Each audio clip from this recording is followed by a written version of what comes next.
19 জন রাষ্ট্রদূতের সঙ্গে আমার বৈঠক হয়েছে। এই প্রথমবারের মতো ইউরোপিয়ান ইউনিয়নের প্রায় সকল দেশের রাষ্ট্রদূতগণ একসঙ্গে ঢাকায় এসে সরকারের সঙ্গে বৈঠক করলেন। এই দেশগুলোর বেশিরভাগ দূতাবাস দিল্লিতে।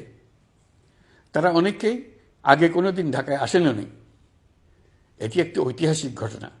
একত্রে ঢাকায় আসলেন শুধু এই বার্তা দেওয়ার জন্য যে ইউরোপীয় ইউনিয়ন বাংলাদেশকে সর্বোচ্চ সমর্থন ও সহযোগিতা দেওয়ার জন্য প্রস্তুত। অন্তর্বর্তীকালীন সরকারের সংস্কার উদ্যোগ এবং গণতান্ত্রিক পদ্ধতিতে নির্বাচনের প্রক্রিয়ার কথা আমি তাদেরকে জানিয়েছি। সেটিতে তারা পূর্ণ সমর্থন জানিয়েছেন এবং সরকারকে সর্বোচ্চ সহযোগিতা করবেন বলে জানিয়েছেন। বাংলাদেশের বিরুদ্ধে অপপ্রচার এবং ভুল তথ্য প্রচারের বিষয়েও আমি ইউরোপীয় ইউনিয়নের কূটনীতিকদের জানিয়েছি।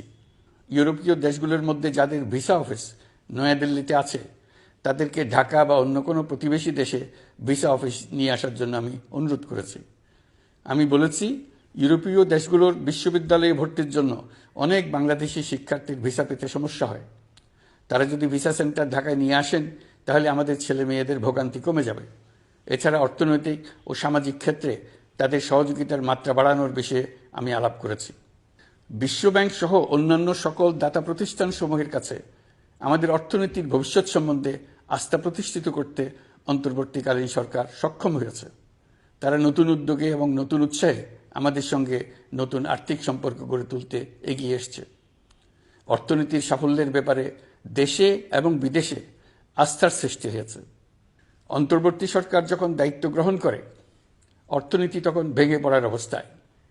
গত 4 মাসে এই অবস্থার বিরাট পরিবর্তন হয়েছে। ব্যাংকিং ব্যবস্থায় আস্থা এবং নিয়ম শৃঙ্খলা ফিরে আসছে। কোনো ব্যাংক বন্ধ করে দিতে হয়নি।